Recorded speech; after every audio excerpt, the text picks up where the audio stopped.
Hello students, this is your maths teacher from AITM. Because of the lockdown, we could not continue our regular classes. So why we are conducting online video classes for you all. This is my first video class from the point where we had stopped in our last class. But before starting with the actual portion, I just want to give you a small recap on what we were doing in our class, last class. So this is the maths class for second semester students, okay? And in our last class, we were learning module 2. Module 2. In module 2, we were learning linear differential equations of higher order with constant coefficients, okay? And in that, we had various topics. Basically, the linear differential equations of higher order with constant coefficients are divided into two types. First was homogeneous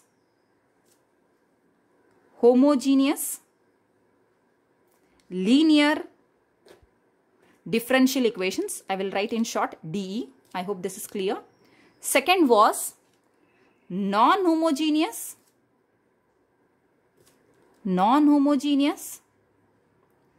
linear differential equations. Okay? Yes. This part, that is homogeneous linear differential equations, we have completed in our all classes, and we have solved numerous problems on homogeneous linear differential equations. And I hope you all remember all the steps, basic steps to follow to get the solution of this homogeneous linear differential equation. Okay? And we were into non-homogeneous linear differential equations. Okay? And I hope you all remember what are non-homogeneous linear differential equations and what are homogeneous linear differential equations. In short, I'll just give you a small recap. That is, let us consider a second order linear differential equation. Say it is A naught y double dash plus A1 y dash plus A2 plus A2 y is equals to some phi of x. Okay. So this is a linear differential equation with constant coefficients. This phi of x, if it is equal to 0, you say it to be homogeneous linear differential equation. And if in this place of phi of x, you are getting some function of x, okay, then it is a non-homogeneous linear differential equation. Okay, this point is clear to most of you, and we have already solved so many problems already on homogeneous, so I hope that is clear. When it comes to non-homogeneous differential equations, you have already learnt in my class the solution of this non-homogeneous differential equation consists of two parts. One will be, to write the solution of this differential equation, we write basically y is equal to, that is the general solution, we write how y is equal to yc plus yp. Okay, here yc, you all know what it is. Already I have taught you in our class. We have learnt it. You all have learnt this. Yc is the complementary function and yp is the particular integral. So yc, it's common to all kind of problems. It is, the procedure will be same throughout whatever it is. Yc is not a problem for you. When it comes to yp, that is particular integrals, you people in your syllabus have only 3 types. Okay, non-homogeneous linear differential equations also, you people have in your syllabus only 3 types. Okay, that is the phi of x, it is based on phi of x only. If your phi of x is e to power ax, first part. Second part, if your phi of x will be sin ax or cos ax. Okay, and the third will be phi of x appearing as a polynomial in x. Okay, so in this yp, to work with yp, you have to take care about the right hand side, that is whether phi of x is exponential function or whether phi of x is some trigonometric functions like sin ax or cos ax. And the last and the final part in your syllabus, that is whether your phi of x is appearing as a polynomial in x. Okay, any polynomial of any power in x. Okay, so if out of these three types, in this also, we had covered this in our class already. This we have covered. That is, if the phi of x was appearing e to power ax, we have already solved numerous problems on that. Then we were into this topic, that is, if phi of x is appearing sin ax or cos ax, then what we have to do? We were learning actually that, and actually we have also solved many problems on this also, 1 or 2 problems if I remember, but still I will cover few more problems on this topic. Okay, that is, if phi of x is appearing sin ax or cos ax, then what you have to do, we will see that. Okay, so let us continue with that topic. Okay, now let us consider a problem on trigonometric type. So just see here, it is my first problem. All of you, I request all the students to solve with me. Take a pen and paper and try to solve the same problem as I am solving it here in my video class. Okay, so look at this. It is y double dash plus 9y is equals to cos 2x into cos x.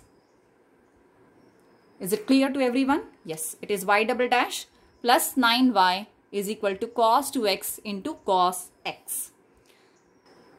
Yes.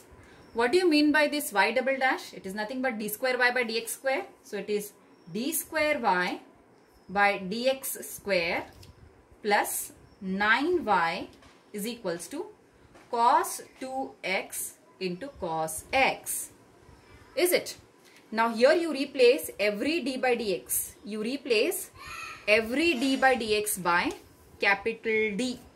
So if you do that, it is d square divided by dx, d square divided by dx square. So that becomes d square y plus 9y is equal to cos 2x into cos x. Is it clear?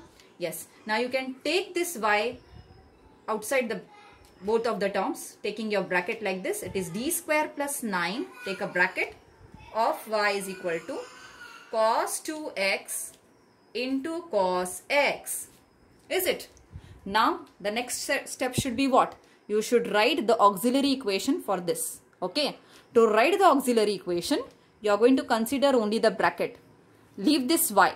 Okay. Leave even the right hand side. Just consider the bracket. Okay. So to write the auxiliary equation, how do you write? Yes, just consider the bracket terms and replace, and in the bracket what you have to do?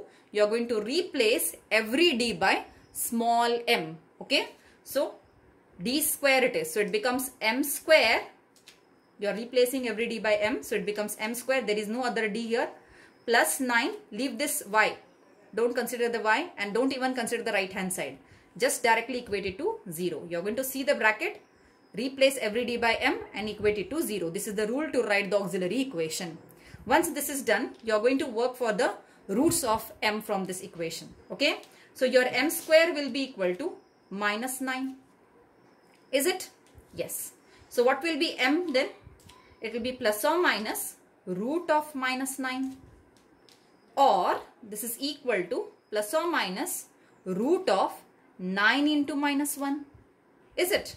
So root 9 is 3 plus or minus 3. Root of minus 1. It is nothing but I. Root of minus 1 is I. So you got two roots of m, which is plus or minus I. And as you see, these are the complex roots. Okay. So when the roots are appearing complex, then how will you write the YC? Yes. I'll slightly give you a recap here. If the roots are appearing as complex numbers like this, alpha plus or minus I beta, I have already taught you the rule, and according to that rule, how do you write YC? YC is equal to e to the power real part of x, real part of the root. Real part of the root is alpha, imaginary part of the root is beta. So what you are going to do to write YC? It is e to the power real part of the root, alpha into x, real part of the root into x, that is alpha into x in this case. Take one constant C1, cos of the imaginary part of the root into x, plus some other constant C2, sine of again the imaginary part of the root into x. So this is the way you write the YC. whenever you have imaginary roots. Okay, so to follow the same pattern, follow the same rule here. Okay, as you see, alpha is 0, beta is 3. Just compare it. Alpha is 0, beta is 3. Okay, so if you write the solution yc, the complementary function for this problem, yc will be equal to e to the power 0 into x, because alpha is 0, c1 cos of beta value is 3, so 3 into x, plus c2 sine of 3x. Or when you simplify this further, your yc will be c1 cos 3x plus c2 sine 3x. So this is your yc. Okay, this is your yc. Half part of your solution is done here.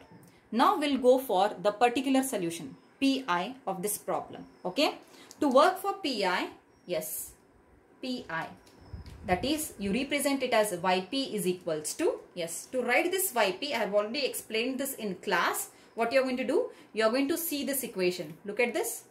See this equation. From this equation, you separate your y and write it as yp. Separate your y. Your y is nothing but cos 2x into cos x divided by whatever is written in the bracket, d square plus 9. Is it? So this is your yp, right? Yes. So let us solve the remaining part here. So now your yp is equals to cos 2x into cos x divided by d square plus 9. So but before solving this, you need to work for what is cos 2x into cos x. Okay. So what is cos 2x into cos x? So let me rewrite your yp on this upper part. So it is cos 2x into cos x divided by d square plus 9. You are going to replace this cos 2x and cos x. See, if you have only one cos or only one sign in the numerator only, then you can apply the rule and solve it. Otherwise, if it is in multiplied form, see here you are got two trigonometric terms in multiplication form, that is cos 2x into cos x. You cannot apply the rule directly here. Okay. So for that, you are going to simplify this by your basic trigonometric relations. Okay. So use your concept of cos A cos B. Can anyone tell me what is cos A cos B? What is cos A cos B? Use the formula for cos A cos B. It is nothing but half cos of A plus B plus cos of A minus B. Okay. We want cos A cos B formula. So it is nothing but half cos of A plus B plus cos of A minus B. If you simply add both the terms here, you will get cos of A into cos of B. So apply this to this. Okay. So here cos 2x into cos x becomes what? It will be half cos of 2x plus x. It becomes 3x plus A minus B. Cos of your A value is 2x, B value is x. So 2x minus x, it becomes x. So this is your cos 2x into cos x.